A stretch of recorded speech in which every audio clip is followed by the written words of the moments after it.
What's up guys? Ayun guys, ang problema ko ngayon paano ko madala tong mga parcel. Kung mabibigat to. Ayan no.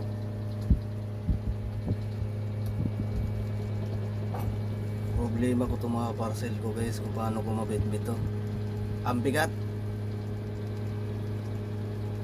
Lalo kung padala ko sana to sa GCash pa sa smart padala.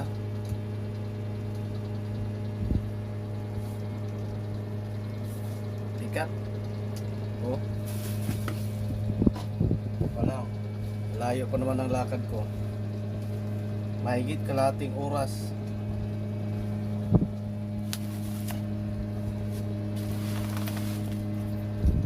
Pwede siguro yan sa GCash. Ayan o.